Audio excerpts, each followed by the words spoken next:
So for our lunchtime session, we're going to be talking about backends as a service, and we're going to have a variety of developers come up here just to talk about their own first-hand experiences, because of course they don't always work as they're supposed to. But before we do that, I'm going to go over the results of Tim's survey that he did last month online, asking people via Twitter to comment on their own experiences and preferences in services that are available. I've been up here a few times. I'm Tom Harrington. You may know me as the guy who fought iCloud and lost last year. So that's why I'm up here talking about this, because I have some unfortunate first-hand experience. So anyway, let's get right into the results here. First was, which ones have you tried? And I should point out, by the way, this of course is not a scientific survey here. This is just sort of an informal online poll. I suspect this reflects the effectiveness of marketing and word of mouth more than anything else. But still, because a lot of developers will try almost any service to see what it's like. But clearly, we got one clear winner here. StackMob doing a strong second. Followed by, of course, which ones you're actually using in an app, as opposed to which ones you've tried. Again, you can see Parse is the clear winner here. Not a lot of results, but still a pretty strong lead there. Heroku doing a strong second. So a little bit different than the first one, but it seems maybe people who try Heroku are more likely to stick with it, maybe. People still like Parse. Now, which one is easiest to use? No question here. You may be noticing a theme on these slides here. Everyone seems to love Parse.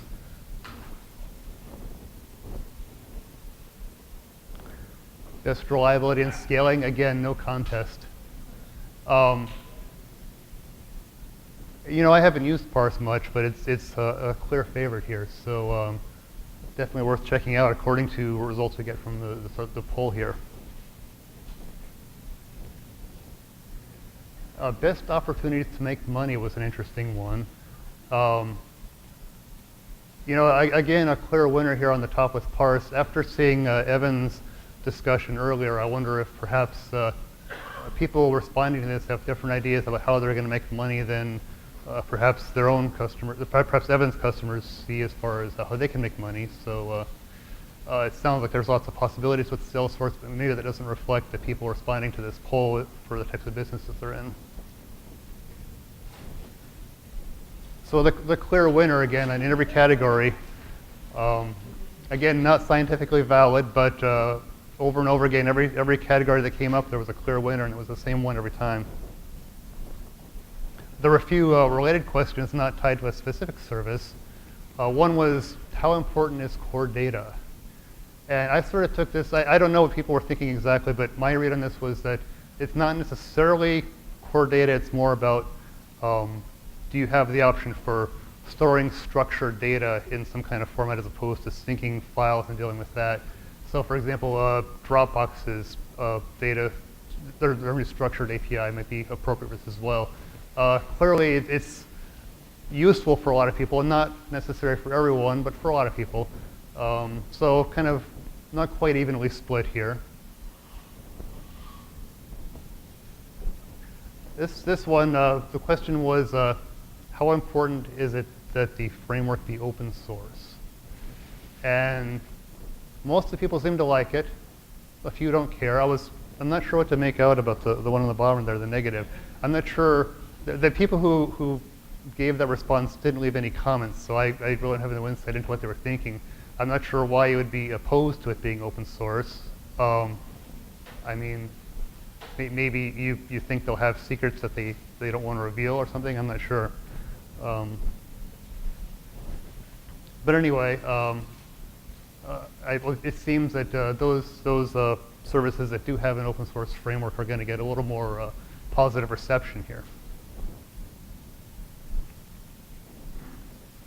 And finally, what types of services would you like to see when you're evaluating one? And this was a lot more evenly distributed here. Data storage and syncing, of course, is a big one. Push notifications, useful for all kinds of apps. There are some dedicated push services, obviously, but people seem to want to cover this as part of a package. Analytics of various kinds, of course, are really useful as well, and there are dedicated analytics services, but if you can get them all in one, that's nice too. Marketing promotion, I guess people prefer to take care of that themselves, which, fair enough. So those are the results. So make of them what you will. And I think if there's any lesson, it's take a look at Parse if you haven't, because people love it. For the rest of this, we're going to have sort of a mixture of brief presentations, just open discussion, and we're going to have sort of a small panel with Q&A. So if you have any questions for the people that have used various services, start thinking about that now. Maybe the survey results will get you thinking about it a little bit. So next, I believe, is Aaron. Joe, sorry. All right, let me get that ready here.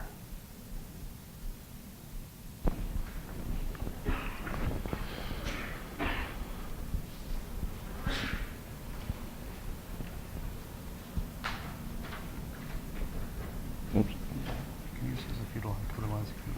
Oh, okay.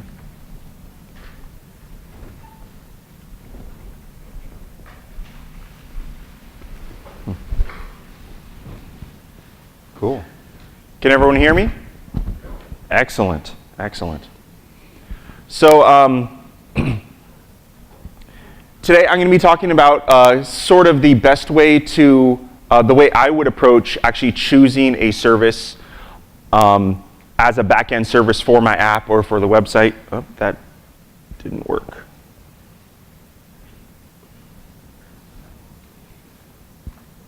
Next. Oh, there it goes. Okay, swipe.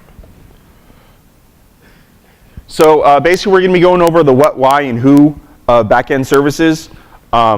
We just kind of saw a great overview of who is involved. But I kind of wanted to give you a brief overview of who I am. I am a indie Mac and web developer based here in the Bay Area. I have a couple of Mac apps on the Mac App Store. My most recent one is called Climate, and it helps you control your Nest thermostat from your Mac. I do a lot of web work using RapidWeaver. I've also written a book on web design as well. That was published last year. So first off, what is backend as a service? Just really briefly, as one slide, and why do we want to use it? This picture pretty much depicts it, right? We all want our data on our phones, on all of our devices, and syncing that data centrally on a cloud. And one feature that all backend as a service providers provide, which is really important, is custom objects, which is basically a way for you to define your data set and a way to pushing and pulling that data set from the cloud. Next is file storage. So if we have images, files, documents that we want to store in the cloud. Geolocation is another one, being able to search for locations around you if you want some geolocation APIs. Next is user management. So do some have authentication with Facebook and Twitter and things of that nature, or other ways of accessing users and sharing user data and things of that nature. And lastly, push notifications, so that we don't need to worry about managing some sort of push notification service online. We have great services out there to help us leverage that for us. But ultimately, what is the goal of a backend service? So you need to really evaluate what your app is and why you need a service, so that you can really pick the one that you need for your specific needs. And the first criteria is time investment. How much time are you willing to invest in this particular solution? Because various solutions are going to require more time investment for you. So you're going to have to definitely make sure you leverage your time properly to see exactly how much time do you have to invest inside building a service. Next is skill investment, right? If you've never touched JavaScript or server technologies at all, you're probably not going to be building your own Node.js server, right? So you have to be true to yourself and know your own skills with exactly what service you're going to be choosing to build with. Next is growth. You got to think, how big is your app going to grow, And for scalability reasons, what services are going to be best for you, right? So are you going to build your own service? If it's going to be small enough, maybe that's okay. But if you're going to be, grow to 10 million users, you might want to start looking at something that could potentially scale a little bit more for your users. Now, the first entry level of backend as a service is actually integration, right? A lot of people forget about this, is if you're building a really simple app, maybe you can integrate with a lot of existing online vendors that have, backend APIs that you can leverage for your apps. I use these all the time. I do a lot of custom web work for users, and they want the ability to quickly, post a picture from their mobile device and have it show up online, right? So you can do that with Flickr or Instagram. Or if you're going to be using streaming audio, instead of maybe doing it all on your own, maybe you can use SoundCloud, right? I mean, there's all these really great existing online services that have full-blown APIs that you can potentially leverage in your apps. That will save you a lot of time and money if you were to leverage these existing services. Next is obvious, right? Is if you're doing iOS development, definitely make sure you look into core data with iCloud integration. It's definitely one drawback is if you want to go multi-platform and things of that nature, right? You're definitely limited, and this isn't going to be a solution that you're going to want to go with. Okay. Now, another thing similar, recently released is Omnipresence from the Omni Group. And this is their document and kind of data syncing for Mac and iOS. Again, this is a Apple-specific syncing technology that Omni Group has released open source for free. So definitely check that out as a definite option. Next is the traditional backend as a service models that we just saw all the grids about. And obviously Parse is up there, which, as we saw, really won top notch here. There's a couple other ones that, Dropbox has a really great data storage and syncing API for you to sync your documents, as well as, some key value store and some, rudimentary data store things. We also have Apogee and Key, which are, our vendors and sponsors here today. Now, this is one that I think that is really overlooked. A lot of people, when you see app.net, you think Twitter clone, right? Right? Who here uses app.net? Just curious. Okay. Who here thinks of it more than just a clone of Twitter?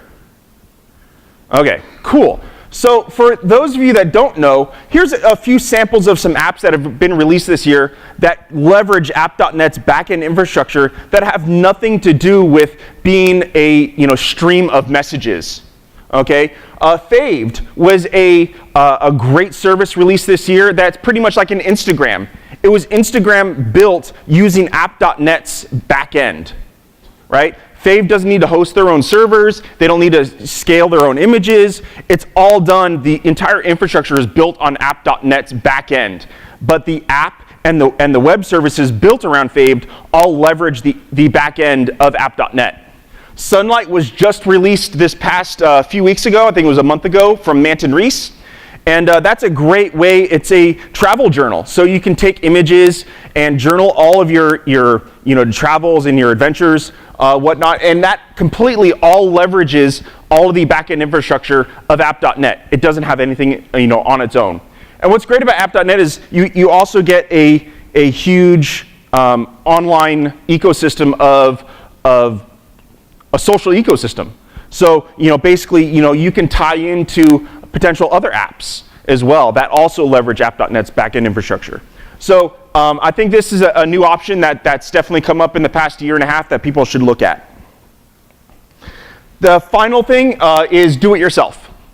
Now, this may scare a lot of you, but if you were to take a book or maybe a half-day course. I took a half-day course on Node.js and a half-day course on Mongo. And it is insanely crazy easy to get a basic, simple REST API up on your own.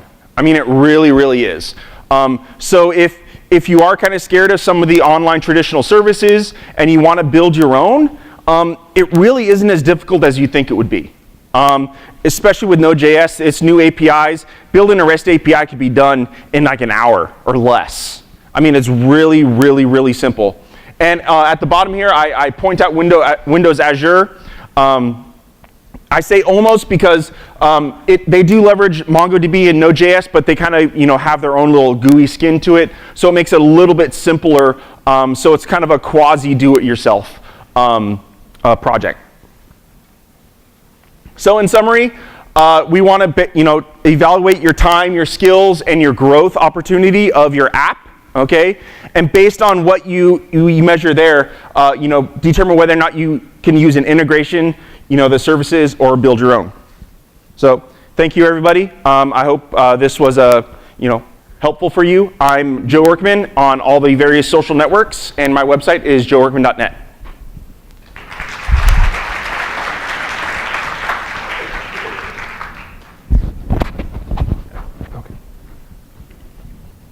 Okay.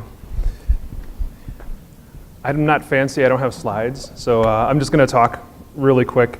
My name's Aaron Douglas. I work for Automatic, the people behind WordPress and a couple other apps now.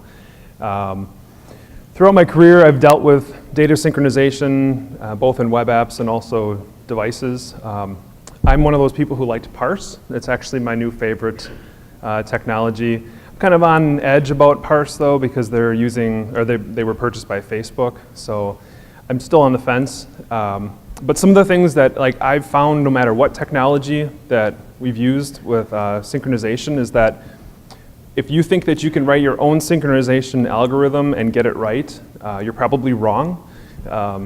Synchronization is like a horrible concept to throw onto the intern that's working for you.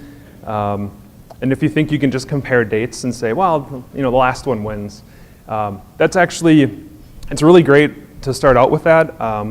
But one of the things that, and I'm not necessarily plugging Automatic, but Automatic has a technology that's based upon what's called an operational transformation. If you've heard of Google Wave, that's basically what the technology behind Simperium is.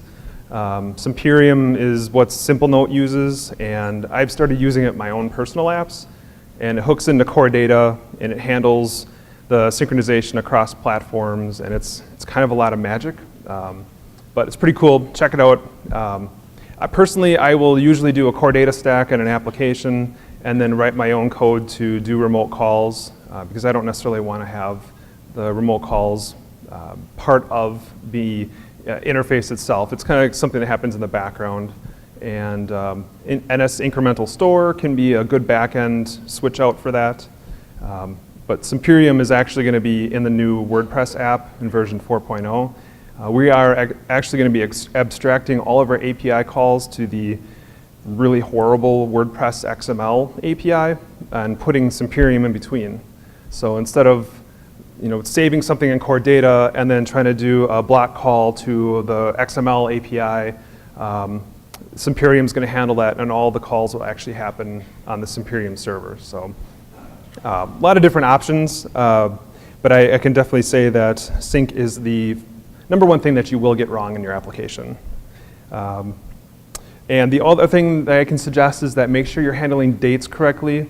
That is the one thing that I have run across in every single application, that if you're not translating dates correctly, or if you're making assumptions about the time zone, it can ruin your application, make users very upset with how things operate, especially when it comes to GMT, to local translation. It's a very big pain, but I would suggest Parse and Simperium, definitely. I think that's all I had at this point.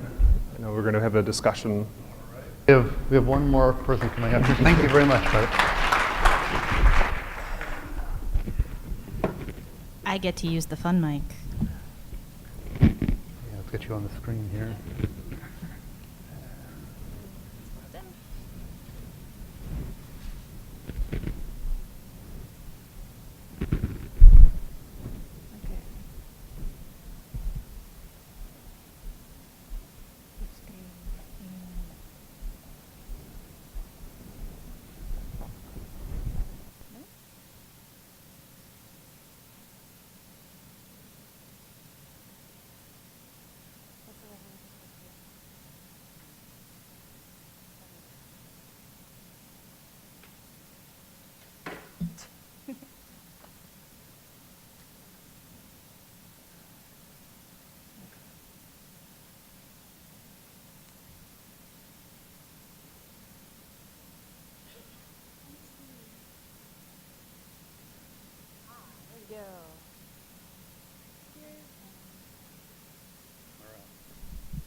Okay, here we go.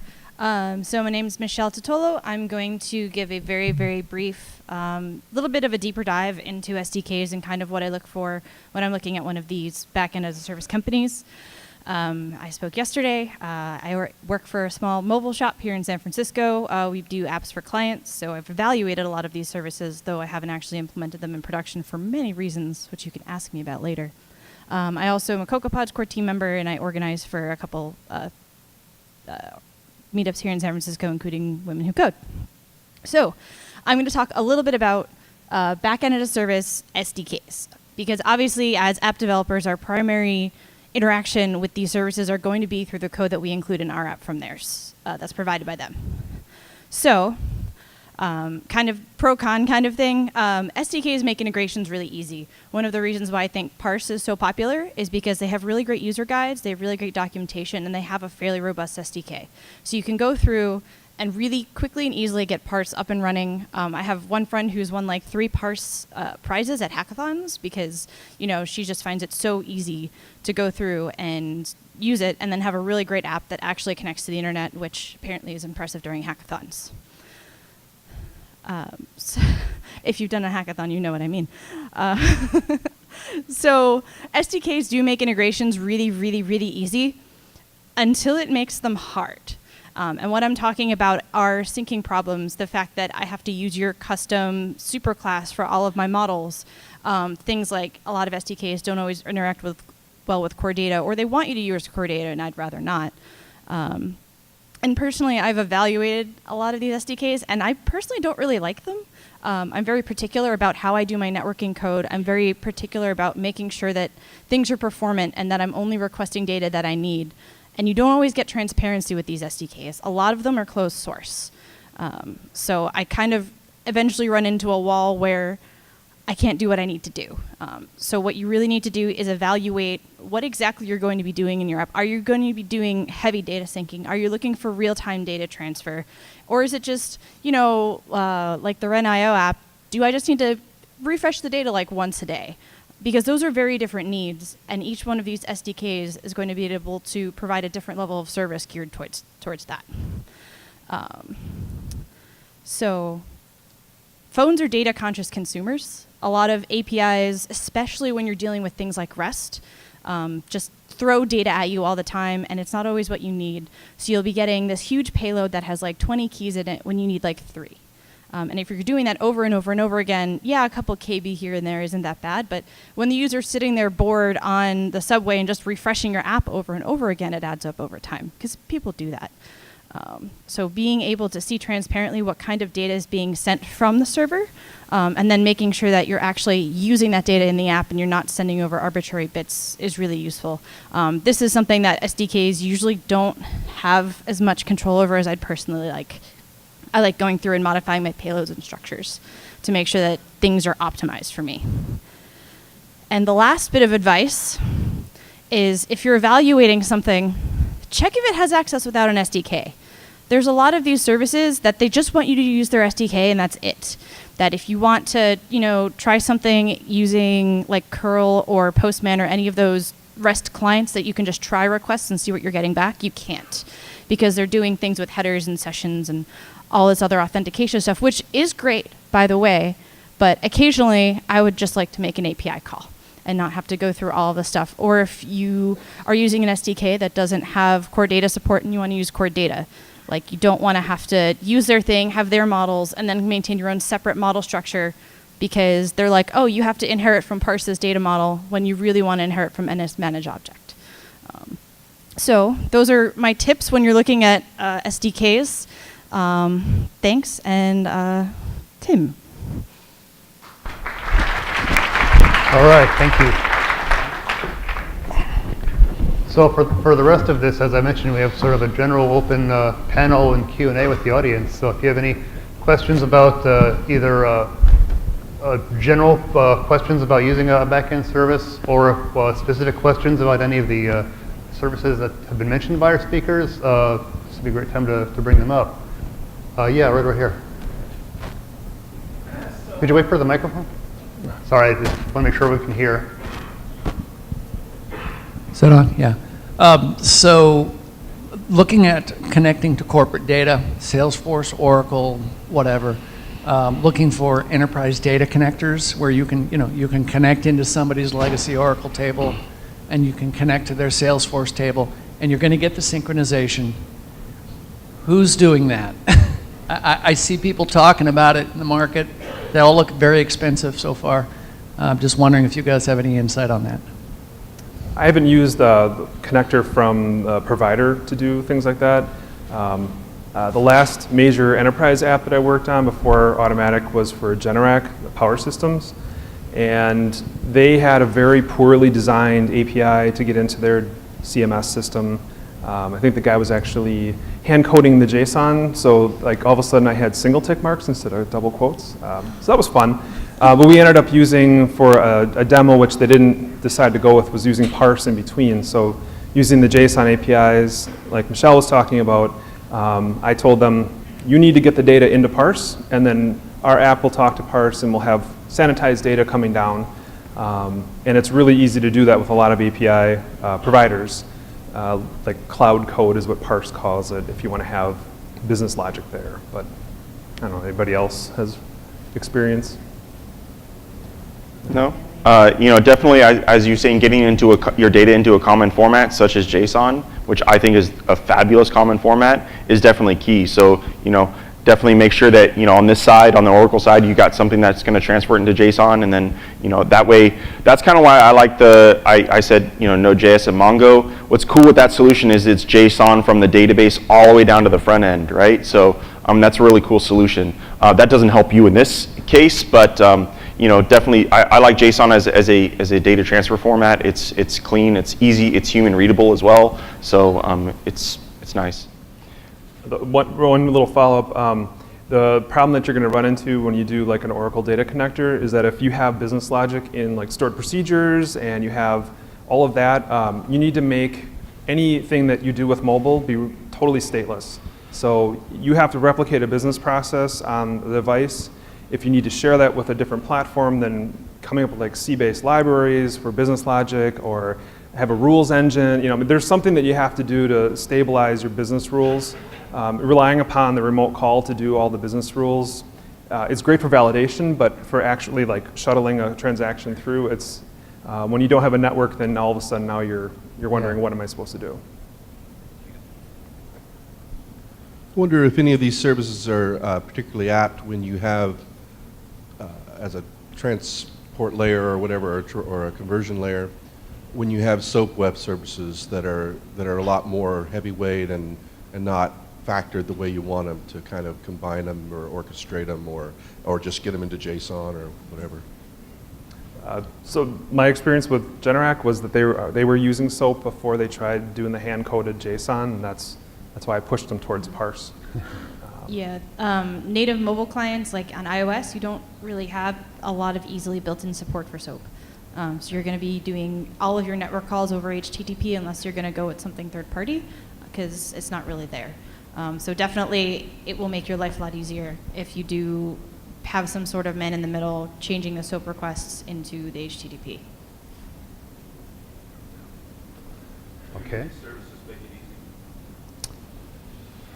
The question was, do any don't of the know. services make it easy? I don't know of any that does SOAP directly. Yeah. No, I've tried it, and the problem is that the era that SOAP was popular was very different from the era that REST has come around. So each individual call in a SOAP request is usually chained, like Michelle was saying. So like you have to set up a transaction by calling one thing, then you call another thing, and you call another thing, and it does not become resilient when you lose a connection in between. It's meant for web-to-web calls, like you always have internet connections. So if you can get away from that, I think the app will be a lot more stable, and they will probably pay you more. Hi, I was wondering if any of you had opinions about something in the spectrum which is not DIY absolutely from scratch and is not a dependency on a commercial backend as a service. Because I feel like a lot of apps, they don't have enough volume that you really need to rely on a third-party service. And a lot of the requirements are, well, there's going to be users, and so I want to have a nice UI for doing kind of user account management. And then there's a bit of a CMS where there's going to be data that gets downloaded. And maybe there's a wee bit of logic on the server doing some kind of something that needs to get on, permission tracking something, but not much more than that. It seems like people go for these backend as services because they want the convenience, even though the backend services are trying to sell scalability, but not that many people really need the massive scalability. So there should be something which is not like I'm starting with HTTP, and not like I want to sign up with this corporation which may disappear or become, get bought by evil. So I was trying to make my presentation as short as possible when I was saying like the growth. You got to evaluate. You got to be honest with yourself. Is do I need that huge scalability that Parse or Stack Mod is going to give me, or can I go with something that is going to be a little less scalable but will be cheaper or even free for my needs, right? Now I know Parse has a great free a free thing where you get like 1 million API calls. For now. So that's pretty cool. But I talked about app.net. App.net's really cool because it's basically user funded. So the developer, you don't pay anything to utilize their back end, right? So they take care of all the user account management, and the users pay for their extra infrastructure or storage if they want to upgrade their account from a free account. And then another thing that's great is that app.net has a whole, I forget what they brand, it's like a developer give back program where basically they take the money that they earn and give it back to the developers so the developers can make even better apps and improve their apps that use the app.net infrastructure. Yeah, and just one thing to add to that, in terms of not just growth, but extendability. So if you're going to be thinking like user authentication, we all think is a really easy problem, but it's actually a little bit more complicated than that, as we saw yesterday with all the security talks. So something like that, like rolling your own authentication system, you might want to go with something like that. As well as, if you're going to be doing this really, really small thing yourself, but in like 2 months, you're like, wow, it'd be really great if I could add a real-time chat feature to this app. Like that's going to be a huge feature change, and that's going to mean a whole lot of time you going back and rewriting or finding a new service if the one that you're currently working with does not offer that kind of thing. So while it might not seem like you're taking full advantage of Parse, if you have like a really little app or something like that, going through and just seeing what kinds of things would I possibly want to do in the future, and just seeing what's out there to make sure that you have that flexibility if you wanted to do that without a huge time sink and reinvesting in your already made thing. Yeah, it's definitely a good point. If you're evaluating potentially do it yourself, like I was saying, Node.js and Mongo is really cool to build your own, but going on, do you want to manage that data? Do you want to have the responsibility of having all that data, right, and protecting it and encrypting it and all that jazz, right? So that's definitely something you need to evaluate probably earlier on, right? So yeah. Though one thing that I have to note is that if you are using any provider and they're providing an SDK or anything that, if you ever have to include the third-party provider's headers into your view controllers, you're doing it wrong. You need to have a service layer. So no matter how you're designing your app, if it's just local or if it's actually going to be doing remote calls, I would suggest having a service layer in between so that your view controllers are calling an interface, and then it doesn't matter what's behind that interface later on. You can always change providers. You can do whatever you want with it. That has made my life so much easier because your app can expand without you having to rewrite all of your UI code. Yeah. And another aspect to that is that although the services in the survey do offer a lot of scalability and high volume support, a service like Parse, I think part of the reason they're so popular is that they're very approachable and easy to integrate for the types of uses you're describing. So although you may be benefiting from the scalability, you don't necessarily have to be thinking like dealing with some large enterprise vendor. It's something that's easy to add to your app. Later on, maybe the app is more popular than you expect, so you're glad you have that scalability. But it doesn't imply that you're biting off more than you need necessarily at first. Yeah, the thing with Parse too is that I discovered, not knowing a lot about it when I started using it, you didn't have to learn everything to use it in your app. Right. Is really this part of what makes it approachable for developers, that you can do the part you want and forget the rest and not care about it until later on you have another great idea and you find out how to add that next feature in. I'm working on a social app and a social networking app, and one thing you guys haven't mentioned that's category, from my perspective, is really low latency exchange of data, chat, photos, even video, across multiple users. There's a backend as a service called Firebase that I use that I really like. So I'd like your comments on that category, and sort of more generally, do you think that, what are the pluses and minuses of going with 2 backend services versus 1, because you find that there's something that's really important to you that maybe Parse doesn't do very well, but they don't do what Parse does? So I've not used Firebase, but is it, do you know? Yeah, so something like Firebase is really awesome for real time. I've played with it a little bit, but one of my big problems is that it's closed source. Like, I don't know what they're doing. So for real-time latency and real-time data, like, you can talk to any programmer in the room who's tried to do it, and it's really hard. Like, making sure that, you know, my side and your side are exactly the same all the time, that is a huge problem, and there are companies that have invested literally billions of dollars in trying to solve this problem. So I definitely don't recommend rolling your own. Yeah, That's definitely. number one. And number two, one of the reasons that I think a lot of the backend as a service companies don't get into that is because it's so hard. Firebase, that is one of their big things. So I think in your case, it might, while it might be more complicated moving forward, and if you ever wanted to move away from either of these, it'd be a bit more of a pain.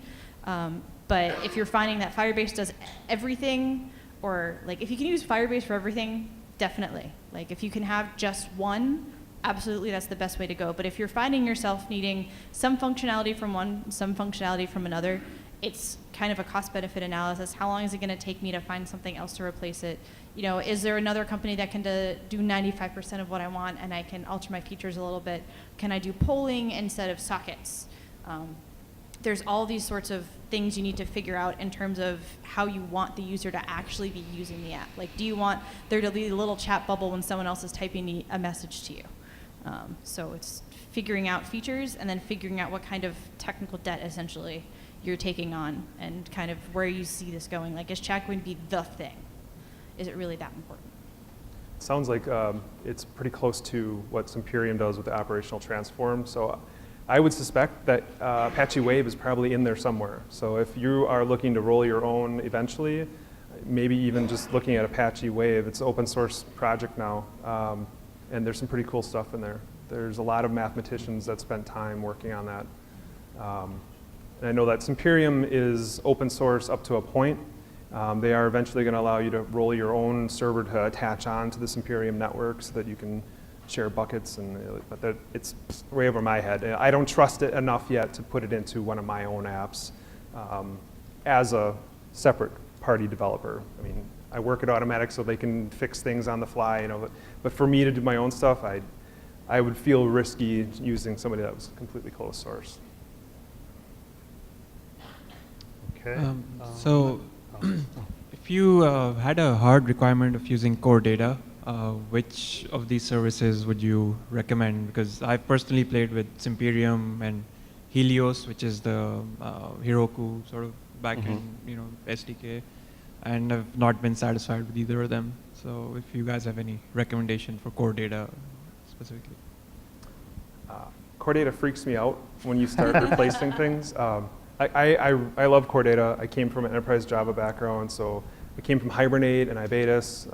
Core data seems easier than those, but when you start replacing the NS incremental store with whatever they're doing, or they're like Simperium likes to listen to your context and then it merges changes into itself, and that can go wrong really quickly. And I don't know enough about the back end, like the actual Apple implementation of how they're doing all that.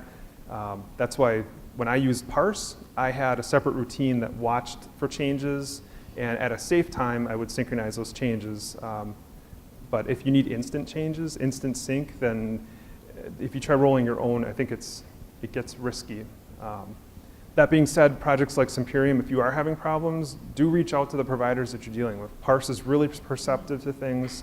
The Simperium team has just recently open sourced their SDKs, so if stuff's broken, don't drop it if you kind of like it, because it's amazing how much you can get involved. Yeah.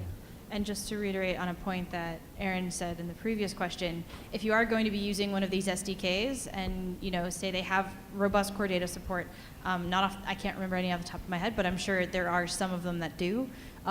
Be careful about that service layer, because if you're going to be using their subclasses, using all of their code for your core data, that means that when you eventually have your own service, for example, you're going to have to replicate what they're doing. Your users are already used to those behaviors, so you want to make sure that you're, like safeguarding yourself. So it's, definitely think about that when you're looking at, how they want you to use core data with their SDK, because this is definitely an SDK thing for sure. So definitely look at how they're doing it. Okay, one that I've used with core data was not mentioned on the survey. It's called Wasabi Sync, which is Jiva DeVoe's project, and that worked out really well. And I'd like to tell you all about it, but I think we're out of time right now. I'm getting the cutting motion. So thank you very much. We'll all be around here if you have more questions, though. So thanks a lot. Thanks.